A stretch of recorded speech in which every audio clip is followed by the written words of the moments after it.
Para mí resulta muy grato estar con ustedes, estar en este auditorio, por varias razones. La primera, porque me siento como pez en el agua. Mi vocación es la docencia. Yo realmente estoy en comisión de servicios en la función pública, pero desde muy joven, recién egresado, me vinculé a la academia y he permanecido en ella durante ya más de 30 años. Entonces, estos escenarios son muy queridos y son muy propicios para lograr reflexionar temas como el que me propusieron abordar en la tranquilidad de la academia, pero siendo conscientes de que son temas prioritarios y que en alguna medida interesan a toda la sociedad. Pero también quiero referir que este escenario es igualmente grato, porque la Universidad de La Sabana significa o simboliza un gran espacio en el pensamiento colombiano, y su función y su presencia en la historia colombiana es reconocida por toda la sociedad y por toda la institucionalidad. Y tercero, porque la Procuraduría tiene una condición que la distingue en todo el escenario institucional, y es que ella es la representante de la sociedad, representa a los colombianos. Tiene una doble condición, si se quiere, una doble naturaleza, similar al águila de los Austrias, que es bicéfala, es sociedad y es Estado. Y como sociedad le corresponde no solamente representarla, sino defenderla. Y de allí las funciones que constitucionalmente se le han señalado como defensora y promotora de los derechos fundamentales, de los derechos humanos. Y le permite estar en los más disímiles escenarios de la vida pública, y le permite actuar en los más disímiles escenarios de la vida pública. Esta mañana, cuando me trasladaba en compañía de mi hija que estudia en esta universidad, estábamos oyendo algún noticiero, entrevistaban a una muy importante exfuncionaria pública y decía que ella no comprendía por qué la Procuraduría y el procurador hablaba de todo y hablaba permanentemente. Pues porque al procurador le toca hablar de todo y le toca hablar permanentemente. no es un capricho del procurador, es el cumplimiento de sus roles constitucionales, es el cumplimiento de las funciones que le ha señalado nuestro ordenamiento jurídico. La Procuraduría tiene esencialmente tres ejes misionales. Tiene funciones preventivas, tiene funciones de intervención judicial y tiene funciones disciplinarias. Y como la máxima autoridad en materia preventiva, le corresponde recordar a la autoridad el deber antes de actuar. Le corresponde participar en el diseño de las políticas públicas.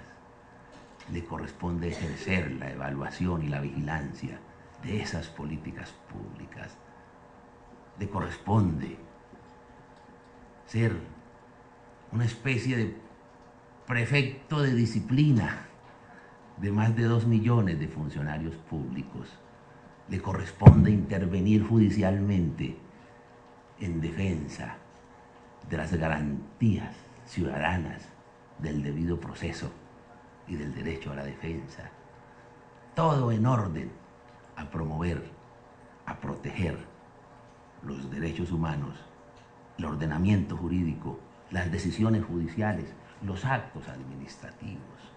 Entonces, no es que la Procuraduría se meta donde no le corresponde, sino que ella transversaliza. Es una palabra que no me gusta mucho utilizarla, pero es tan socorrida, tan recurrida hoy, que la traigo para tratar de expresar lo que quiero expresar. Está presente en todos los escenarios de la vida institucional y de la vida social del país, con aciertos, con desaciertos, con errores, pero siempre con el afán de acertar. Procuraduría es tal vez, mejor sin el tal vez, es la institución, una de las instituciones más antiguas. Fue fundada por el libertador Simón Bolívar, fue creada mejor por el libertador Simón Bolívar en la Constitución de 1830. Y a medida que se han suscitado los diferentes escenarios jurídicos, institucionales y las crisis políticas, se ha venido diseñando y se le han dado competencias de acuerdo a los momentos actuales, a los momentos por los cuales ha surcado nuestra vida republicana. Y tal como hoy aparece, quiso el constituyente del 91 que existiera un órgano con autoridad y con independencia para el cumplimiento de sus funciones constitucionales, que le permitiese hablar con la autoridad exigida y la autoridad necesaria para cumplir sus roles constitucionales. La Procuraduría no puede convertirse en un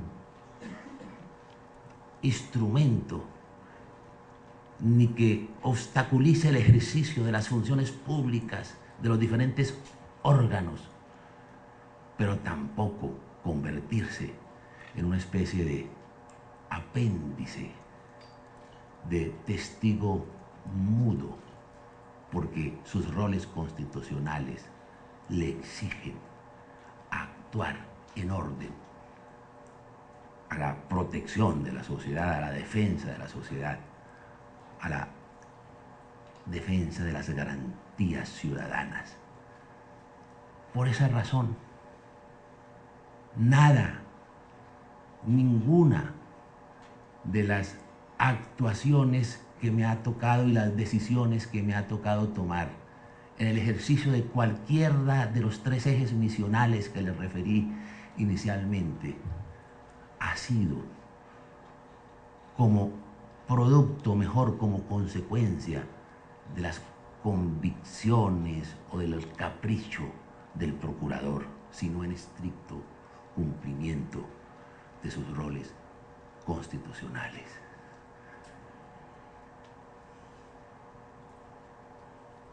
Y aquí, después de contextualizar lo que es la Procuraduría, permítaseme detenerme en un tema que es de la mayor actualidad, y es el referido a el proceso de paz.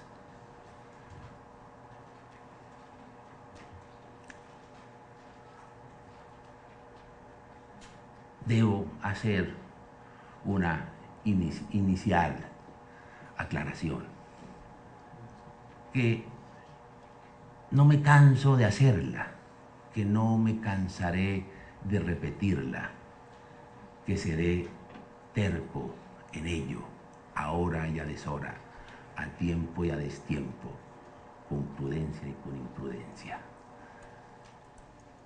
En Colombia no existen enemigos de la paz,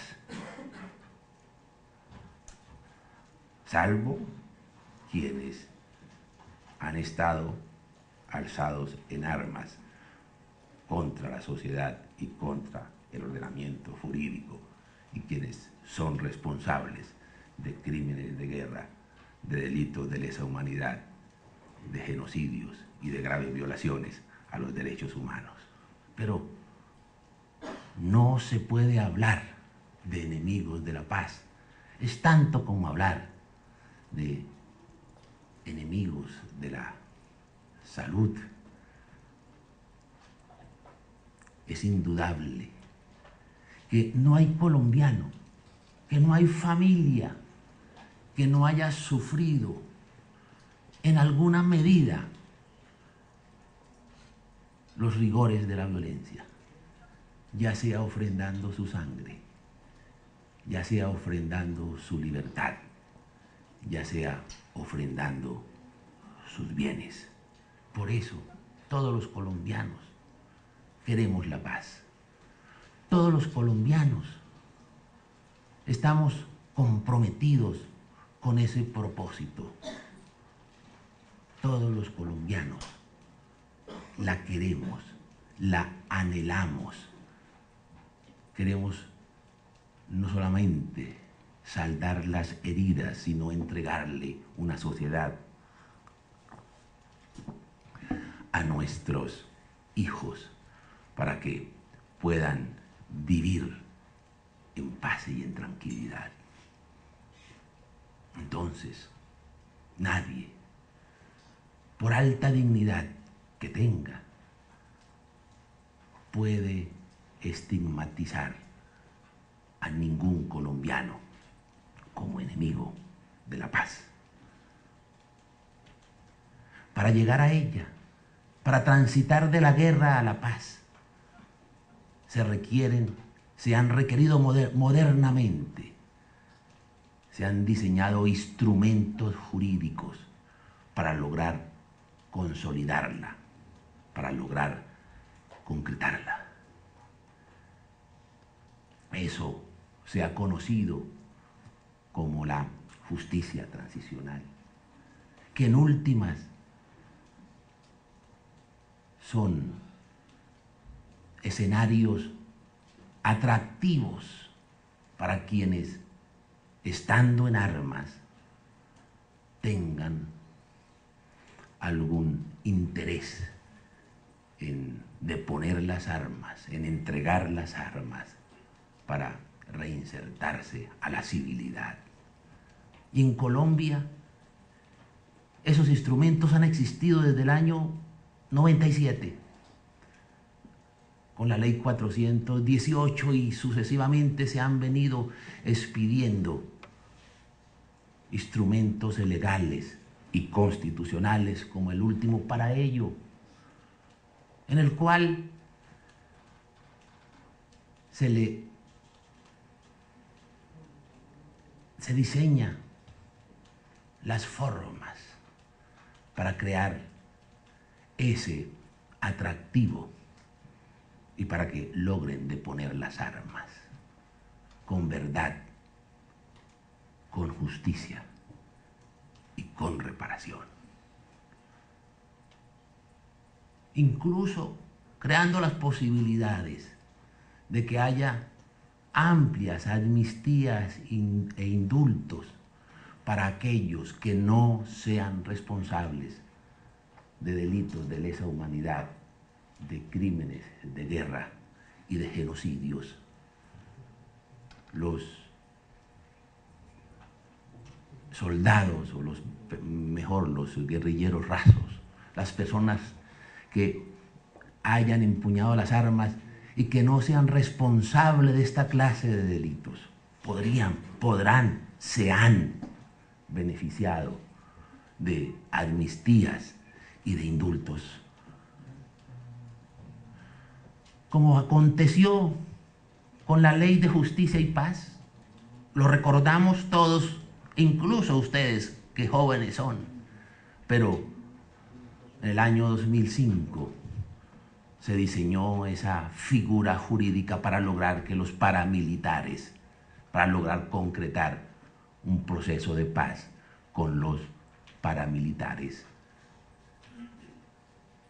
con verdad, con reparación y con justicia. Y en lo que tiene que ver con la justicia, se establecieron penas entre 5 y 8 años. Norma que surtió los controles de constitucionalidad correspondiente, así como las otras 6 o 7 normas que desde el año 97 han existido. No se trata. Y la Procuraduría, cuando ha actuado y cuando le ha correspondido actuar en el ejercicio de sus roles constitucionales, especialmente ante la Sala Plena de la Corte Constitucional, cuando le correspondió en su condición de representante de la sociedad proferir el concepto sobre el marco jurídico para la paz, refirió precisamente que estos escenarios no permiten la impunidad. Cuando hablamos de justicia transicional, no podemos, ello no comporta la impunidad. Decía que la Procuraduría nunca, en este largo debate, ha afirmado que las normas que se deben aplicar a los alzados en armas sean las normas consignadas en el Código Penal, y que las penas que le corresponderían a los responsables de delitos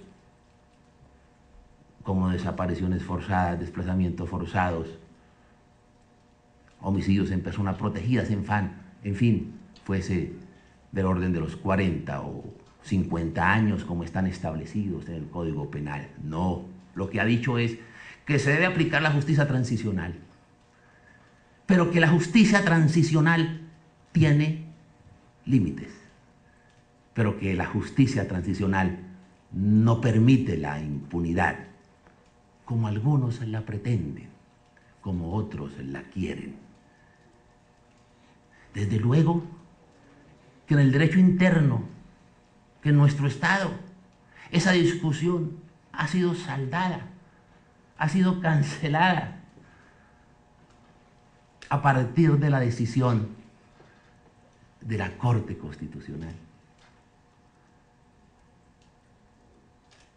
Ahí el gran debate fue el siguiente. Les recuerdo que el instrumento diseñado por el Estado colombiano para concretar, para aplicar en este proceso de paz con la FARC es el marco jurídico para la paz, que es ya parte de nuestra Constitución. Ese marco jurídico para la paz, resumiéndolo pedagógicamente en sus partes álgidas, las partes demandadas y que fueron declaradas exequibles por la Corte Constitucional. ¿Cuáles eran? Dice el marco jurídico para la paz que se escogerán algunos casos y otros no. Que de esos casos algunos delitos para investigar y otros no. Que se escogerán algunos responsables y otros no. Que se investigarán de ese grupo de responsables, los máximos responsables de delitos de lesa humanidad, de crímenes de guerra y de genocidios. Pero que los responsables de esos delitos podrían beneficiarse de la suspensión de la ejecución de la condena. Eso, entre otras cosas. Y desde luego, lo no seleccionado se renunciará a la investigación y a la persecución judicial.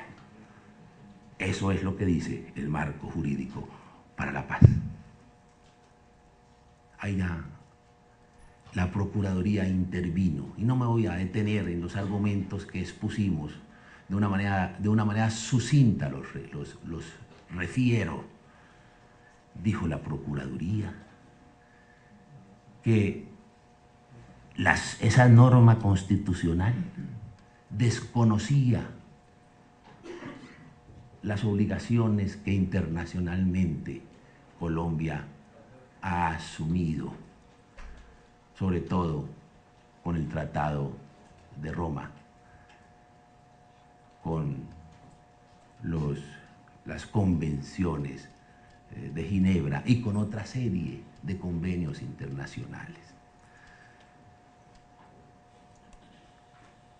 La Corte Constitucional profirió sentencia, y en la sentencia, que fue lo que fundamentalmente resaltó, que los responsables de los crímenes de guerra, de los delitos de lesa humanidad y de los genocidios no podrían beneficiarse de la suspensión de la ejecución de la condena. Y desde luego que las graves violaciones a los derechos humanos tendrían que ser investigadas. No tendría por qué haber discusión, porque ya nuestra máxima autoridad constitucional profirió su decisión, y decisión que está en firme. Pero posteriormente a esa decisión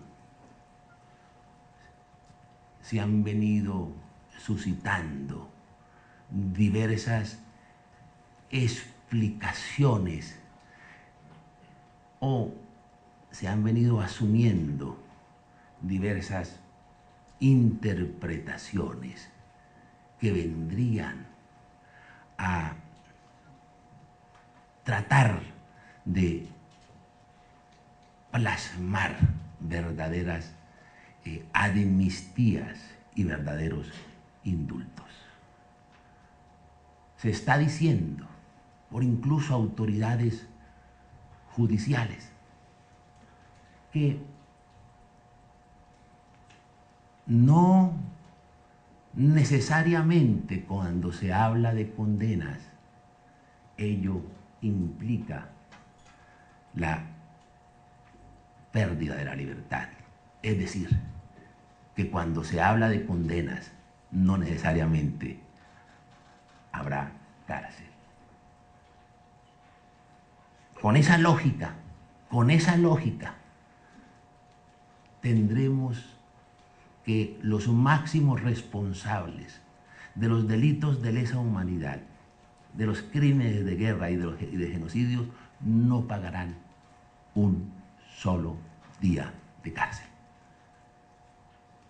Eso lo ha dicho, esa concepción, esa interpretación del concepto de condena es la que ha expresado el señor fiscal general de la Nación.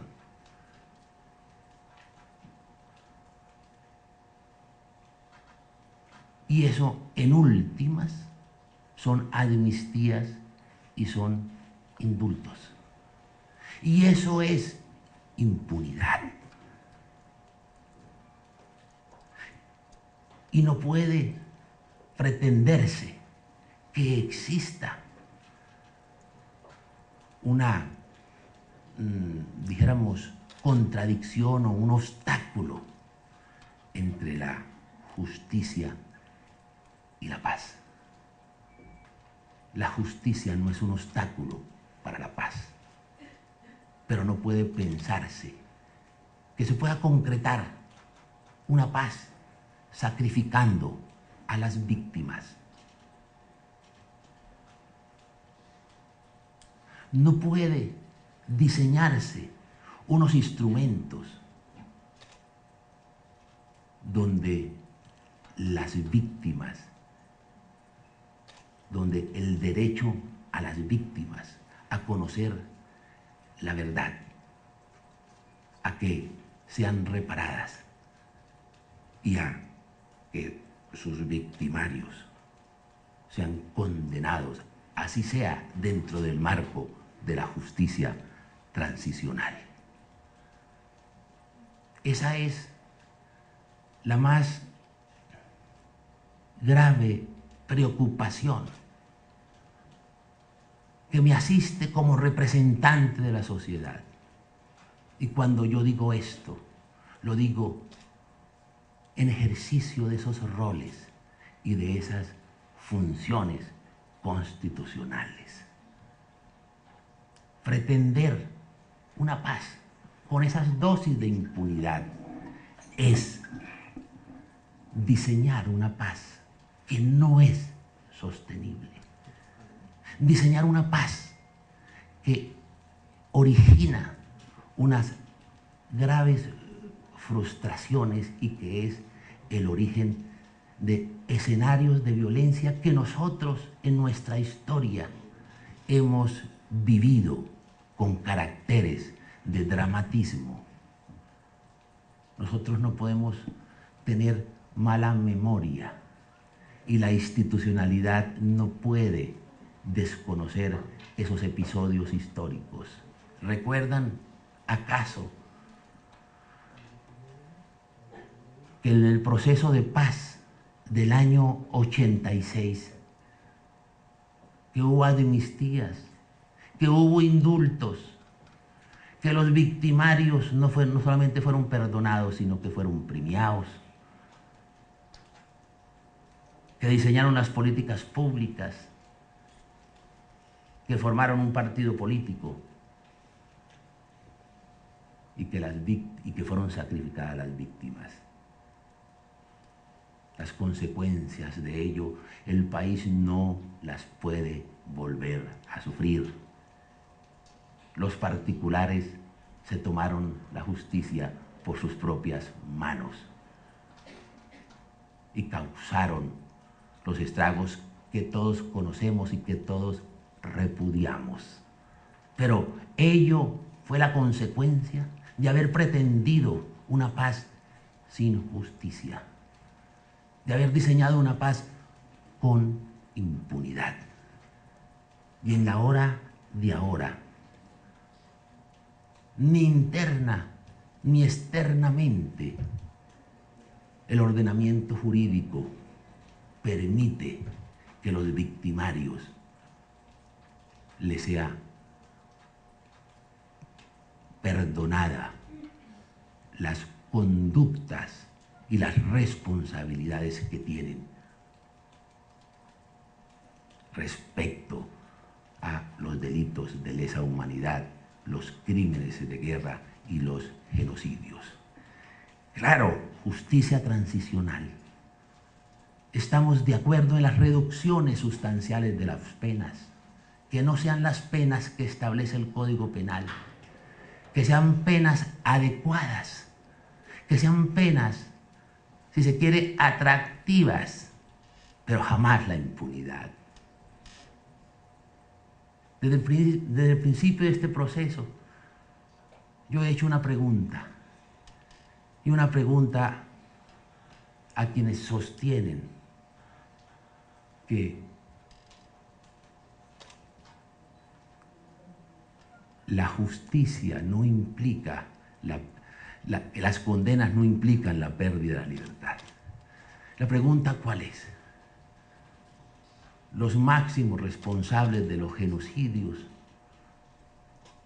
van a pagar un día de cárcel, sí o no, para que la sociedad tenga total tranquilidad y total claridad sobre esos aspectos. Porque de acuerdo a las interpretaciones que se le dan al concepto de condena, ninguno de los responsables de los delitos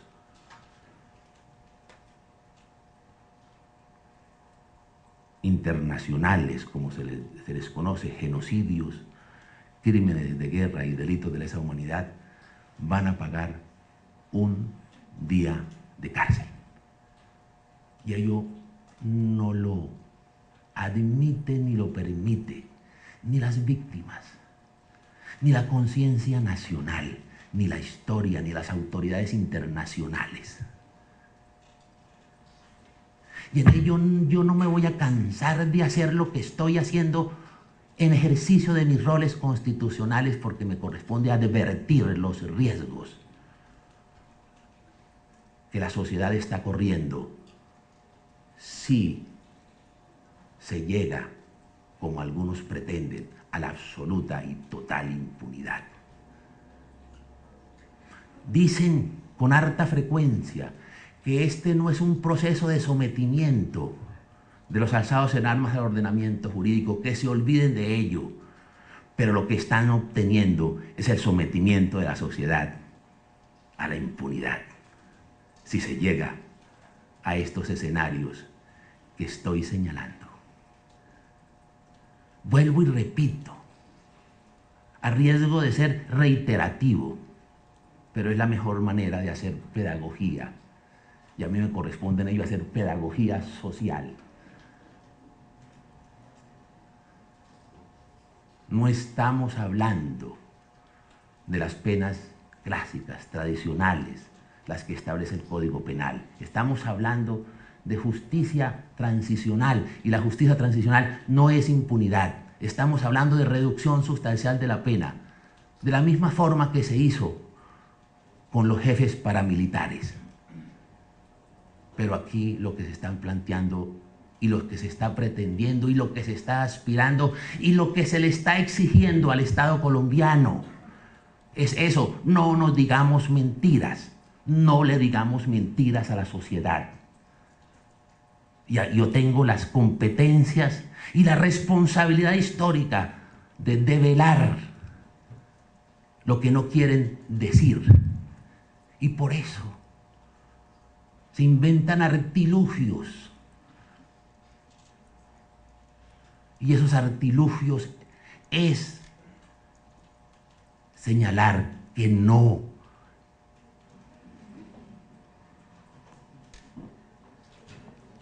señalar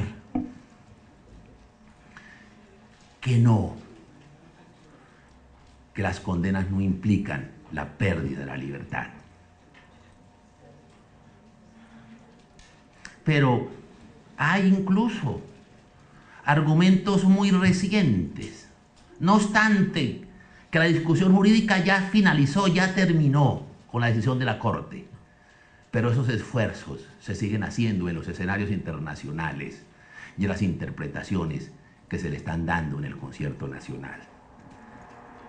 Pero traigo a colación un argumento que, si se quiere, es coincidente con estas afirmaciones que he venido haciendo. En la tarde de antier se conoció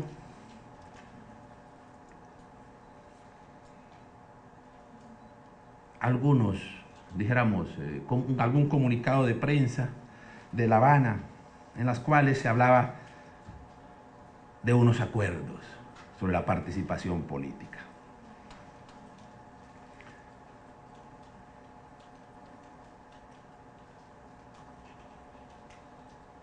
Hicieron un gran alboroto, una gran alaraca. Euforia va, euforia viene.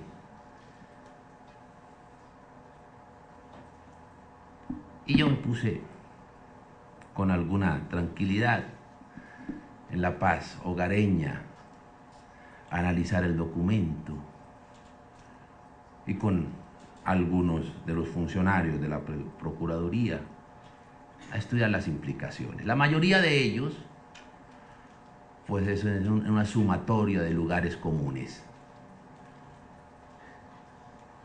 Que haya un estatuto de la oposición, eso no es nada nuevo. Eso está en la Constitución y en las normas estatutarias.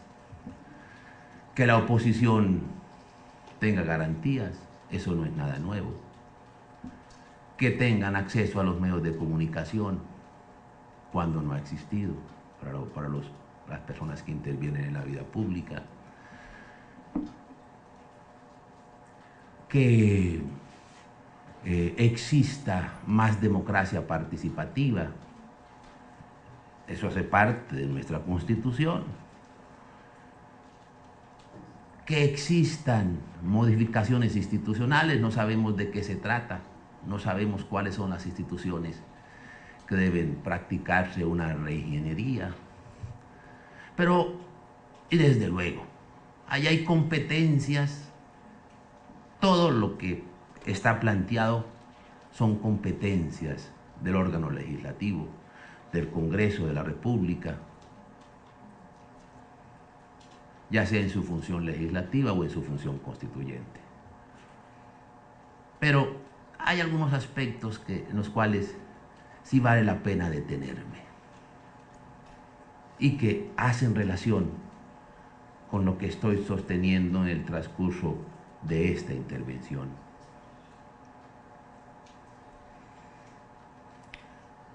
Se habla de la participación política de los alzados en armas, de la existencia de un partido político. Nadie creo que lo discuta. En una democracia es principio la pluralidad y la pluralidad de opciones y de partidos. En eso no habría discusión. Pero ¿de quiénes podrían hacer política? ¿De quiénes podrían, más que ellos, de quiénes podrían acceder a los cargos de representación política, al Congreso, a ser alcaldes, gobernadores o funcionarios públicos, magistrados o otro tipo de funcionarios, ya sea en el órgano legislativo, en el ejecutivo o en el judicial?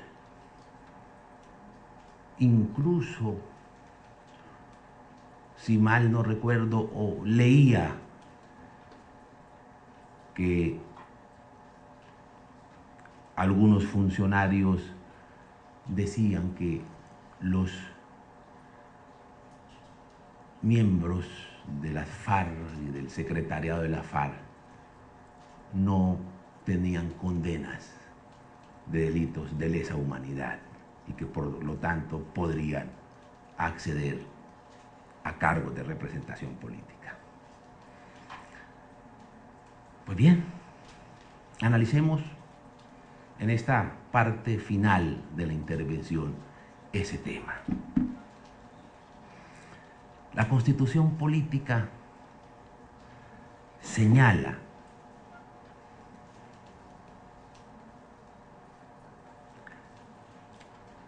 varias limitaciones para quienes han sido condenados penas privativas de la libertad o a quienes hayan sido condenados por delitos de lesa humanidad. El artículo 122 de la Constitución Política no puede ser más claro. Dice: sin perjuicio de las demás sanciones que establezca la ley, no podrán ser inscritos como candidatos a cargo de elección popular, ni elegidos, ni designados como servidores públicos, ni celebrar personalmente o por interpuesta persona contratos con el Estado, quienes hayan sido condenados en cualquier tiempo por la comisión de delitos que afecten el patrimonio del Estado o quienes hayan sido condenados por delitos relacionados con la pertenencia, promoción o financiación de grupos armados ilegales, delitos de lesa humanidad o por narcotráfico en Colombia o en el exterior. La Constitución señala claramente que quienes hayan sido condenados a penas privativas de la libertad y quienes hayan sido condenados por delitos de lesa humanidad no podrán ser inscritos como candidatos a cargo de elección popular. Pero no solamente es esa norma. El artículo 179 tiene similar condición o similar prohibición. No podrán ser congresistas quienes hayan sido condenados en cualquier época por sentencia judicial a pena privativa de libertad, excepto por delitos políticos o culposos. La misma norma se reproduce para quienes vayan a acceder a cargos públicos de diferente naturaleza o para quienes vayan a ser diputados.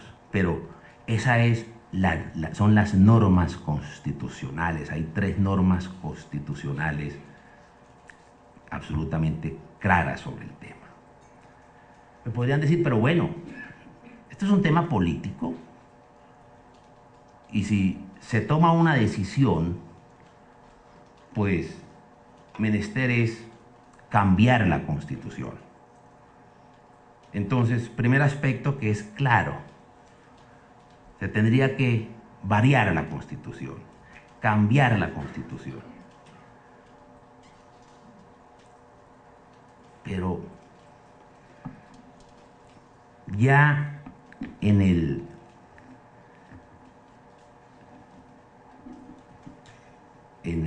marco jurídico para la paz se estableció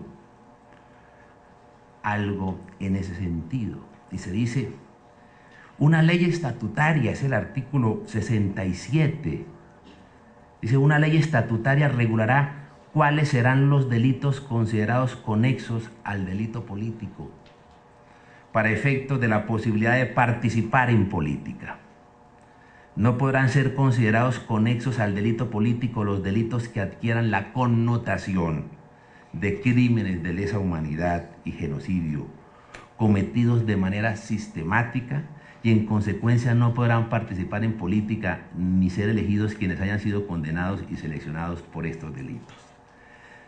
Ya en esta norma se empieza a abrir la compuerta para que quienes sean responsables de crímenes de guerra y de delitos de lesa humanidad cometidos no sistemáticamente puedan hacer política.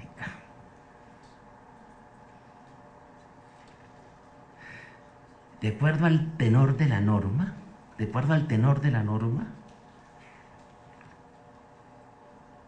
porque vuelvo a leerla, es importante leerla para entender exactamente de qué se trata. Una ley estatutaria regulará cuáles serán los delitos considerados conexos al delito político para efectos de la posibilidad de participar en política. No podrán ser considerados conexos al delito político los delitos que adquieran la connotación de crímenes de lesa humanidad y genocidios. O sea, los únicos excluidos para que no se declare la conexidad son los crímenes de lesa humanidad y el genocidio, cometidos de manera sistemática. Y en consecuencia no podrán participar en política ni ser elegidos quienes hayan sido condenados y seleccionados por estos delitos. Este artículo, ¿qué está estableciendo? Que son delitos conexos de los delitos políticos todos los crímenes, incluidos los de genocidio y lesa humanidad, terrorismo, crímenes de guerra y narcotráfico. Eso es una barbaridad. Pero aquí se está abriendo la compuerta, por eso es que se ha venido diciendo desde el día de ayer que los líderes de la FARC no tienen condenas por delitos de lesa humanidad. ¿Para qué? Para que sus delitos sean considerados como delitos políticos y sean beneficiarios de las amnistías y los indultos. Para entrar por la puerta de atrás, las amnistías y los indultos, para que los señores de la FARC no paguen un solo día de cárcel. Y el país lo tiene que conocer, y ya lo tiene que conocer, para saber la dosis de impunidad a la cual están llegando y la exigencia que la FARC está haciendo para someter al Estado colombiano. De la actitud de decir que no fueran ingenuos, que ellos no se someterían al ordenamiento jurídico colombiano, han pasado al sometimiento del Estado de Derecho y al sometimiento de la sociedad colombiana. Esta norma, pues contra esta norma existe una demanda que está en trámite en la Corte Constitucional. Pero de acuerdo a este artículo, entonces, el artículo leído, son delitos conexos a los delitos políticos todos los crímenes, incluidos los de genocidio y lesa humanidad, terrorismo, crímenes de guerra y narcotráfico. Cuando la Corte ha dicho reiteradamente que la conexidad, para que exista la conexidad, debe ser razonable y proporcional. Los delitos deben ser razonables y proporcionales al delito político. Pero acá, por esta vía, los crímenes, los delitos internacionales estarían teniendo esa categoría o pudiendo tener esa categoría. Se excluyen los crímenes de lesa humanidad y genocidio cuando son sistemáticos, creando una categoría de lesa humanidad y genocidio que no se conocen en el derecho penal. Aquí hay penalistas y saben que lo que estoy diciendo es estrictamente cierto.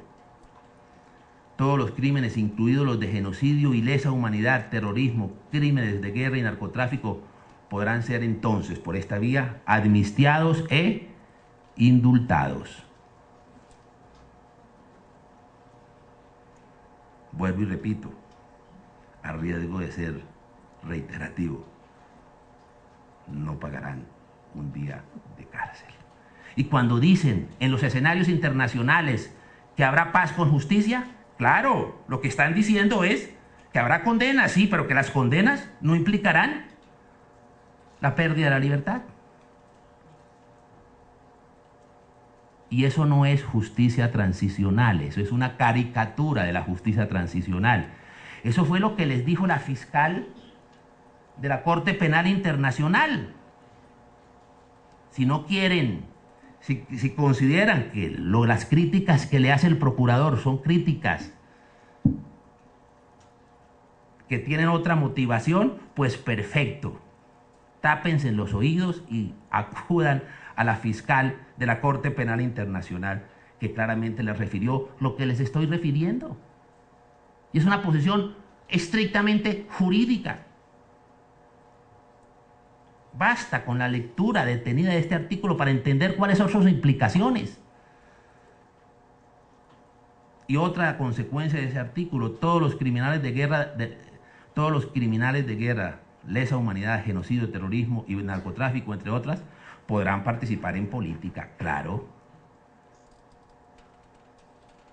con este instrumento erigido para que haya impunidad.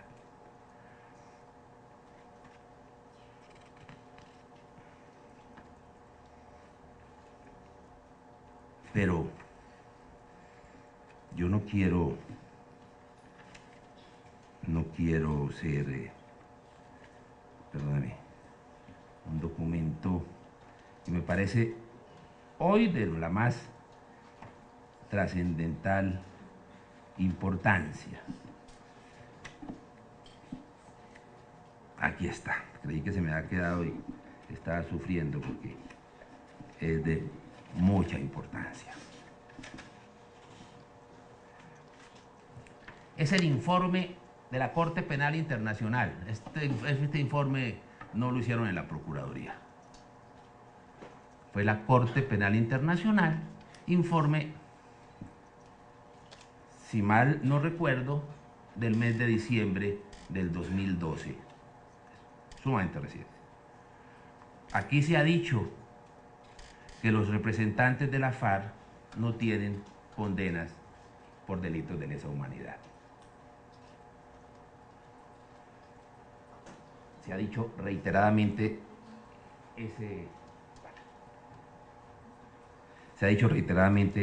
esa afirmación. Pues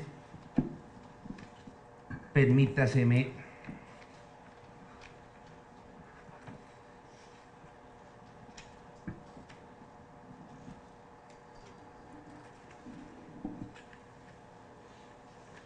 siempre pasa que se pierde el documento, pero el más importante ya lo tengo en mis manos.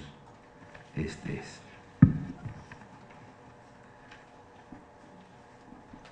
A ver.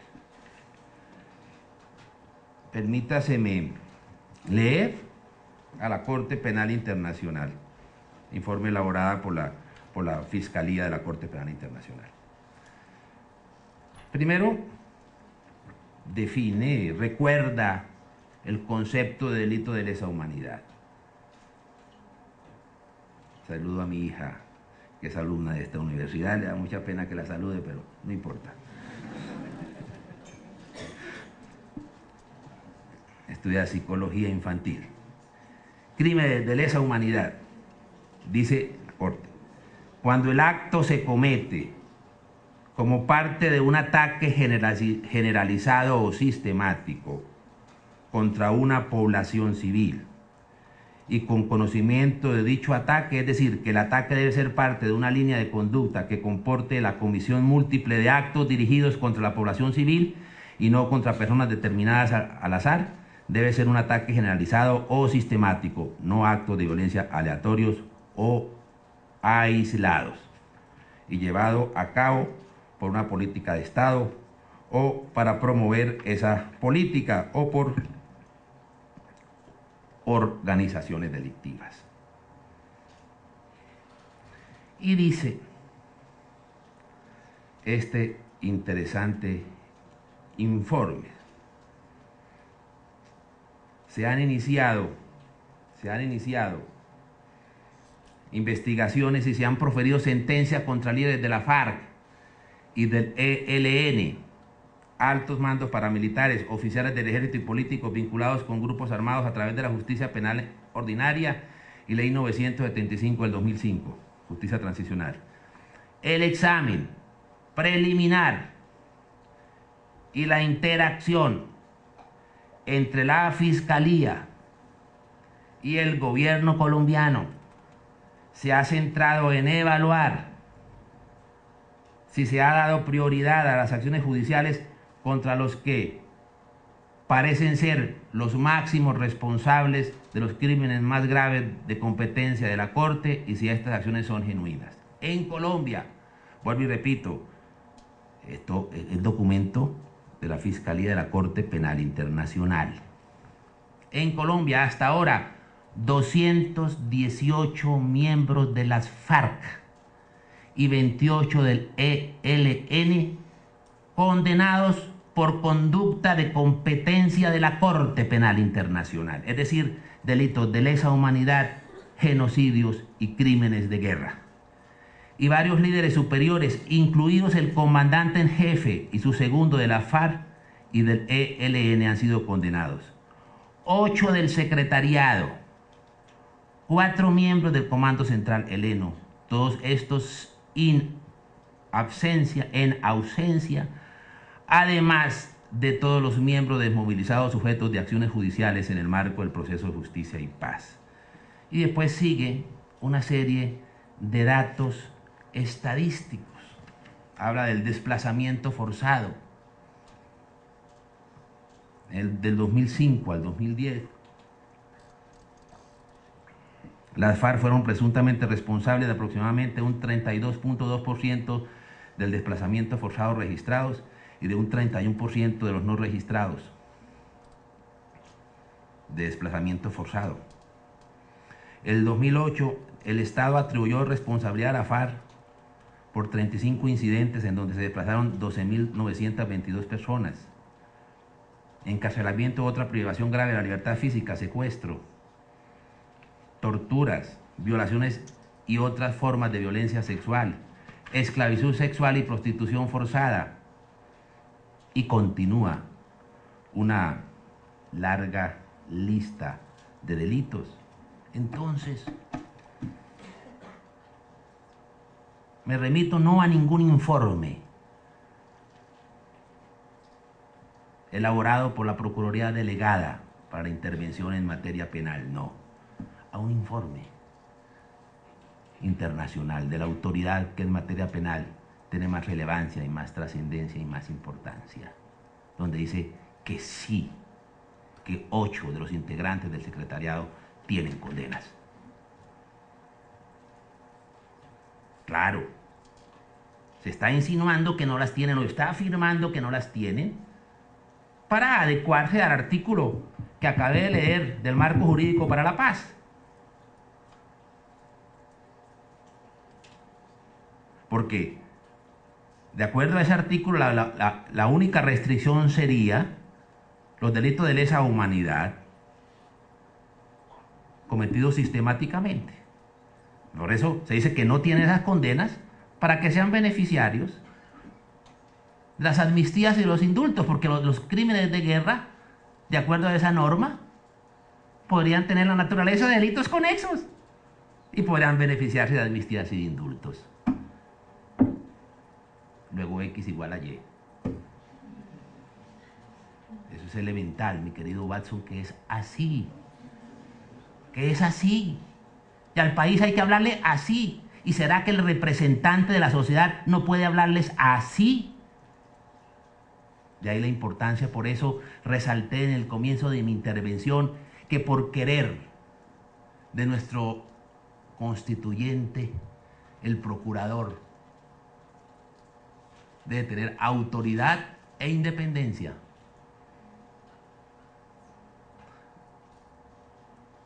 Autoridad e independencia, ¿para qué? Para cumplir sus funciones. ¿Y será que estas no serán funciones constitucionales? ¿Advertir? ¿O será la obligación callar?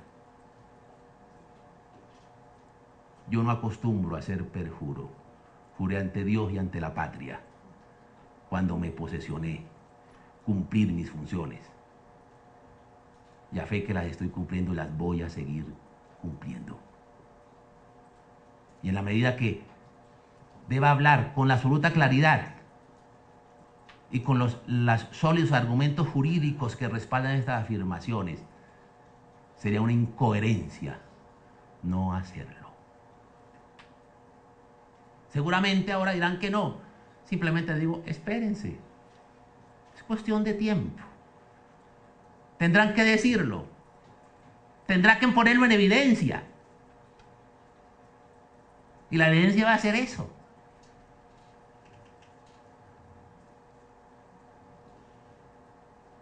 se está diseñando unos instrumentos o se está pactando la total y absoluta impunidad. Y la paz no puede alcanzarse a cualquier precio, sacrificando. Es una muletilla que yo he venido repitiendo, pero que es una realidad cruda y tosuda, sacrificando a las víctimas. No se trata de la justicia de hierro, de aplicarlos, sino de la justicia transicional, reducción sustancial de la pena, pero sin impunidad. Y claro, es que aquí no existe ningún tipo penal que se llame delito de lesa humanidad. No existe ningún tipo penal en nuestro código penal, en nuestro ordenamiento penal. No existe ningún tipo penal que se llame así, delito de lesa humanidad. Pero es indudable que se dan los requisitos que están consignados en el artículo 7º del Estatuto de Roma. Es decir, una conducta generalizada o sistemática contra la población civil. Eso es un delito de lesa humanidad que puede ser decretado a propósito en cualquier escenario del proceso penal. Es recomendable que sea en la investigación, pero en cualquier escenario o instancia. No solamente el fiscal, sino el juez o el tribunal puede así decretarlo. Y será que aquí no ha habido homicidios generalizados contra la población civil de parte de estas organizaciones. Y será que no ha habido homicidios agravados de manera sistemáticos o generalizados de parte de estas organizaciones. ¿O será que no ha habido homicidios en personas protegidas por estas organizaciones criminales? ¿Y será que no se ha producido el desplazamiento forzado? ¿Y será que es la pérdida forzada de la libertad, el secuestro, de manera generalizada y sistemática, no se ha presentado? ¿Y será que la desaparición forzada tampoco? ¿O los vejámenes sexuales en el conflicto tampoco? ¿O los reclutamientos forzados? ¿O la tortura, o la persecución, o los fusilamientos en estado de indefensión? ¿O la trata de personas? No, sabemos que sí. La misma Corte Penal Internacional lo dice con toda claridad. Pero iríamos a llegar